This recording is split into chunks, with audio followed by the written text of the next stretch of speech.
It's popular to say that grief heals itself with time, that time heals all wounds.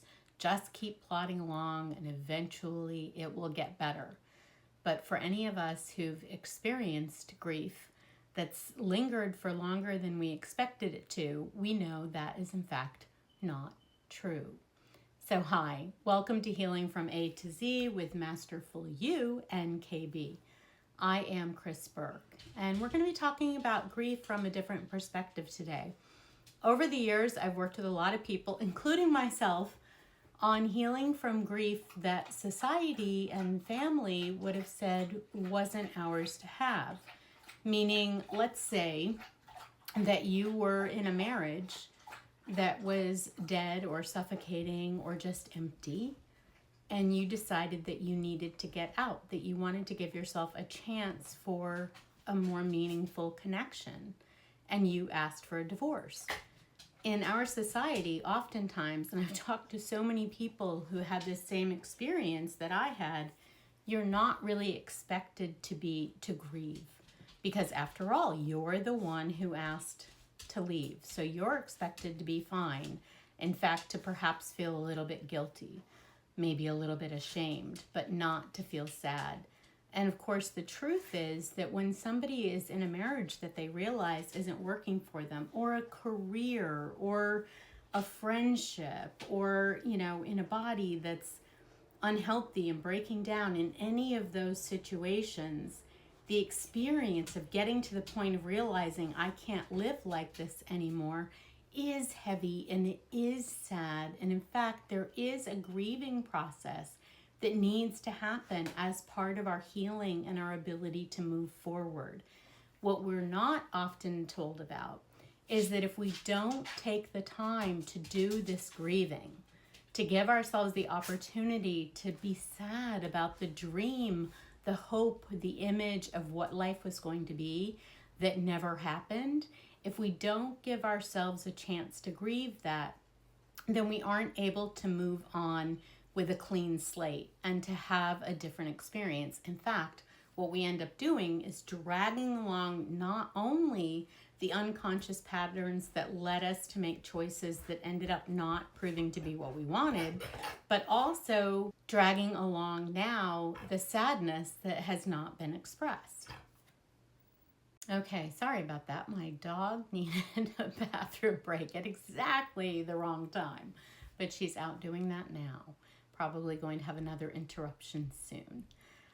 So anyway, there's a lot of support for grieving over things that we expect people to grieve over. The loss of a loved one, the loss of a family home, the loss of any of the things that are usually unexpected, dramatic, maybe some sort of natural disaster. We expect people to need to grieve in order to get through that process. And there is support for that. But what I've found is that a lot of us are walking around feeling like we have to stuff our feelings of sadness because intellectually we're telling ourselves, I don't have the right to feel sad about this. And if we don't allow ourselves to feel the sadness and process it and release it, then it becomes trapped. That energy actually becomes trapped in our unconscious, which is in fact our physical body. And we end up reliving the experience, attracting experiences that give us an opportunity to relive that and create the grief situation so that we can become aware of what's in our unconscious, heal it, and release it, which is exactly what we're going to be doing today. So I'm going to invite you into this exercise with me to write down 3 things that you have grieved in the past. 3 things that you were sad about, that you feel that you have now gotten over. And then write down 3 things that maybe you're still sad about. And if you can't think of anything, good for you. You can come back to it later. Okay, once you use this exercise, 3 is a great number to use, but once you learn this exercise and you go through the process, Anytime you find yourself in a situation where you're like, wow, I'm carrying this heavy emotional burden and I'm realizing it's dragging me down, it's making me tired, it's causing me to not want to go out and do things that I used to find fun doing or have fun doing, this exercise will actually help you with that process of releasing whatever's weighing you down so that you can get your old energy back. The energy is still there, it just gets filtered and weighed down by the heavy, oppressive emotions that we're often afraid to experience and release. So now that you've got your 6 items written down, draw a circle around that. And this is your starting place with grief. This is what you're conscious of at this moment, being in the grief pool for you. Okay. Now we're going to say on a scale of 1 to 10, we're really going to find out where our experience is. On a scale of 1 to 10, with 1 being my grief is so heavy I can barely get out of bed in the morning, and 10 being I've processed my grief and I trust that any sadness that comes up I will be able to navigate effortlessly. Where are you currently on that scale? This is an intuitive exercise, so whatever number pops into your head, that's your number. There can't be anybody else's opinion that matters more than yours. When you have that number, we're going to interview it and get really clear about what experience you're having at that number. So we're going to plug into all 5 levels of awareness that are happening within your experience and really get to know what is it like to be me at this experience level with grief. So I invite you to write down what you're thinking. When you're at this level with grief, whatever number it is, what are you currently thinking?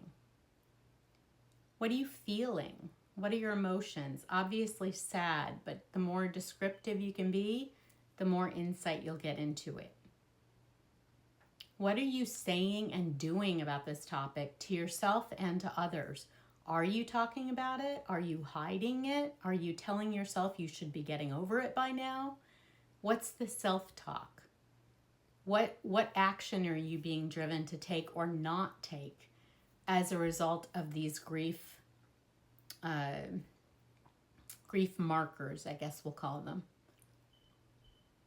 Okay, and then what do you sense in your body? So just take your awareness and scan your body. Do you notice any place where it's tense? Maybe your jaw is clenched. Maybe your stomach is tight. Just notice. Write it down.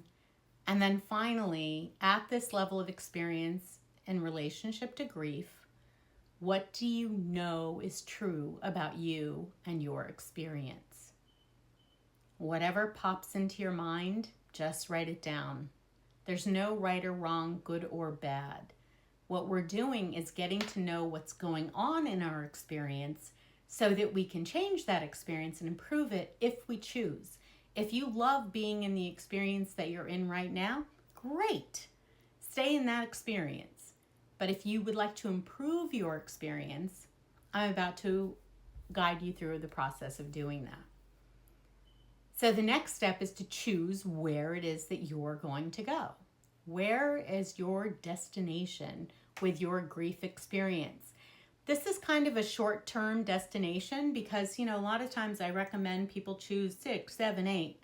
And when you get to that place, you might be surprised at how much better you feel and say, wow, I wonder what it's like at an 8, a 9, a 10. And I would encourage you to then adjust your destination and keep going. No matter how far you go toward a 10, there will always be more. There's always more opportunity to expand and grow and enjoy even more of what life has to offer. So don't worry about running out of runway. Okay, so now that you have that number set in your mind, we are now going to kind of bring it to life. We're going to imagine what it's going to be like to be you, to be the awareness that is you when you were at this higher experience number. What will you be thinking about grief, about these grief situations? What will you be feeling emotionally? What will you be saying and doing, both internally and in the world? So internally, what will the self-talk be like? What will be different? What activities will you be engaging in that you're not engaging in now? Or what will you no longer need to do? Just give yourself a chance to think about all of these things.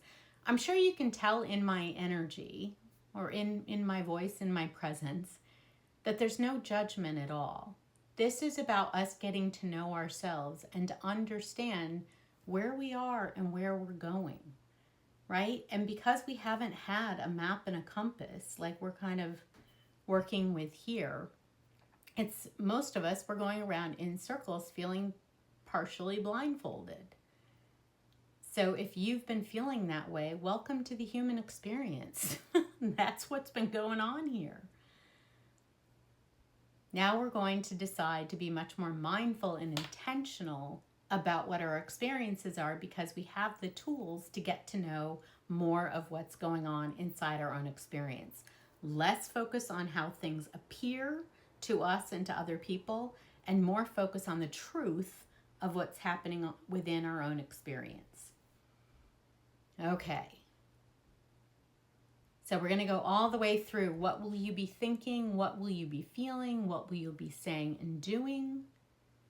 What will you be sensing in your body? What will be different?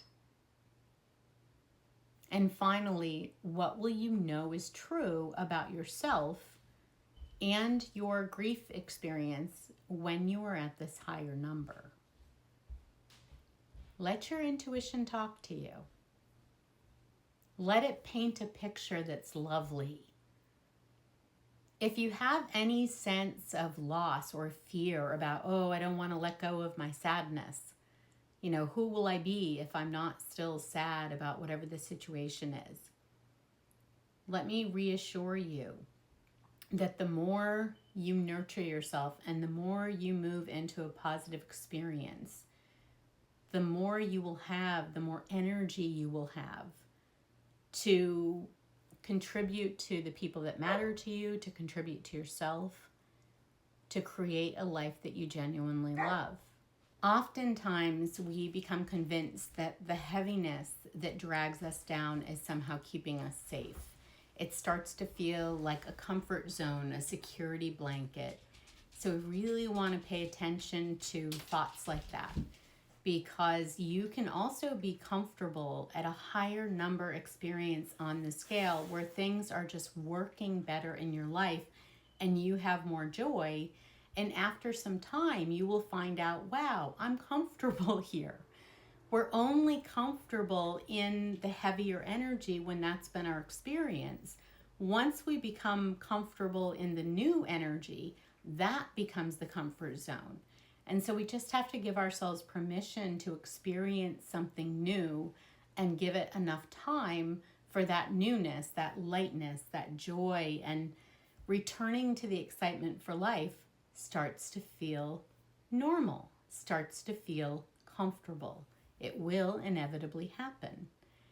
So now that you've planted this lovely seed of what this future experience is going to be like, now we ask the question, what do I need to know or do to move along in my journey from the current experience I'm having in relation to grief to this future experience that I'm heading for? As you ask that question with your conscious mind, it is the job of your unconscious mind to deliver the answers, and it will. I can't tell you how it will deliver your answers and what those answers will be, because this is about you getting to know yourself and having your journey. What I can tell you is that if you keep your antenna up and you pay attention to the fact that you've asked this question, you will be guided along by your unconscious. The answers might pop into your mind. It might happen in a dream.